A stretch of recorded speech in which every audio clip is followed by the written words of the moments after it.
Bonjour à tous et à toutes. Je suis à la fin de mon séjour ici, dans les paroisses Saint-Jean-Baptiste-en-Ré et Saint-Gildas de la Mer. Cela fait 2 mois que je suis ici pour le service pastoral d'été dans ces 2 paroisses. J'ai été très bien accueilli par les prêtres, les communautés chrétiennes, les populations, les familles dans lesquelles j'ai été invité, celles que j'ai rencontrées par-ci, par-là. Nous avons bien sympathisé ensemble. Aujourd'hui, c'est mon dernier dimanche de mon séjour ici. Alors, je viens de terminer ma première messe de 9h30 ici à Sainte-Marie. Et maintenant, je m'apprête pour dire la deuxième messe qui est à 11h. Je suis vraiment heureux de pouvoir, avec cette communauté chrétienne, rendre grâce à Dieu pour tout ce qui s'est passé, pour tous les échanges, pour tout ce que j'ai pu vivre ici comme expérience. Et ce dimanche nous rappelle que Dieu veut vraiment le salut de tous les hommes. Et c'est cela que les textes de ces jours nous rapportent. Et cela est vraiment bien explicite dans les textes, dans la parole de Dieu de ces jours.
Un passant interroge: Seigneur, n'y aura-t-il que peu de gens à être sauvés? La réponse de Jésus est sans détour. Efforcez-vous d'entrer par la porte étroite, car, je vous le déclare, beaucoup chercheront à entrer et ne le pourront pas. À quoi renvoie la porte étroite? L'expression porte étroite me fait penser à l'entrée dans un bus ou dans un train en période de vacances. Beaucoup arrivent, chargés de bagages. Impossible d'entrer en conservant tous ces bagages en main. Il faut les poser à terre, les monter l'un après l'autre, monter soi-même. Enfin, trouver une place pour chaque bagage. Il est peut-être mieux valu de s'embarrasser que de ce qui serait nécessaire. Pour passer par la porte étroite, mieux vaut ne pas se charger de tout encombrement inutile. N'est-ce pas en réalité ce que Jésus peut faire comprendre à ses auditeurs? Mais de quoi les invite-t-il à se désencombrer? La réponse est toute simple. De leur droit sur Dieu et de leur certitude. Beaucoup de ces auditeurs sont en effet convaincus que, de par leur naissance dans le peuple élu, ils auront automatiquement droit au salut de Dieu. Forts de leur droit, ils refusent d'accueillir en Jésus l'envoyé de Dieu, celui qu'annonçait déjà le prophète Isaïe, comme le signe de Dieu au milieu des hommes. Ils le montreront, ils le mettront bientôt à mort sur la croix. Ils qui n'ont pas compris que, au lieu de faire valoir leurs droits auprès de Dieu, ils étaient chargés d'être les messagers de son peuple qu'annonçait Isaïe. Messagers chargés d'annoncer la gloire de Dieu, c'est-à-dire sa présence au milieu des nations, chargés d'accueillir en Jésus le Messie attendu. Ils n'ont pas compris, trop encombrés qu'ils étaient de leur certitude, leur foi, leur certitude, la fermeture de leur cœur.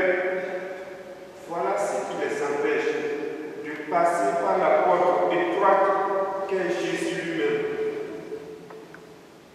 Qu'est-ce que cela signifie pour nous aujourd'hui, la porte étroite dont parle Jésus? Deux pistes me semblent explorables. Pas plus que les opposants que Jésus a rencontrés, nous n'avons de droit à faire valoir auprès de Dieu. Ni je suis baptisé, ni j'ai fait ma communion, ni j'ai été enfant de cœur, ni j'ai beaucoup donné, ni ceci, ni cela. Que n'avons-nous pas entendu comme justification d'une insouciance actuelle à l'égard de Dieu? Il nous faut surtout reconnaître, frères et sœurs, que nous avons beaucoup reçu de Dieu et que nous recevons toujours beaucoup. La première piste, non pas faire valoir les droits auprès de Dieu, mais entrer en action de grâce à son égard, car nous sommes plutôt de ces derniers qui sont devenus premiers grâce à Dieu. Deuxième piste, accueillir aujourd'hui la situation actuelle de l'Église dans le monde, dans notre monde, dans nos familles et nos divers lieux de vie, comme ces leçons du Seigneur que mentionnait la seconde lettre, tirée de la lettre aux Hébreux, une lettre chargée de reconforter les premiers chrétiens qui connaissaient des persécutions. Une leçon du Seigneur, ce n'est pas une punition, mais une interpellation. La leçon que le Seigneur nous donne aujourd'hui, c'est celle-ci. N'oubliez pas, vous les fidèles, que vous êtes ces messagers du peuple de Dieu dont parlait le prophète Isaïe. Messagers chargés d'annoncer sa gloire parmi les nations, chargés de le faire connaître d'abord par votre manière de vivre votre foi chrétienne.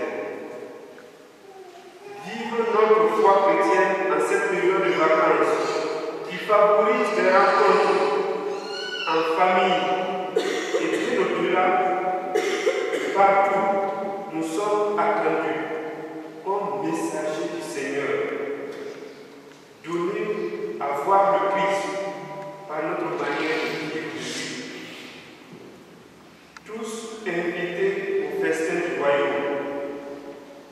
Pour passer par la porte étroite qui y mène, frères et sœurs, débarrassons-nous de tout ce qui nous encombre, en particulier de certitude et de droit à faire valoir. Vivons la mission que le Seigneur nous confie.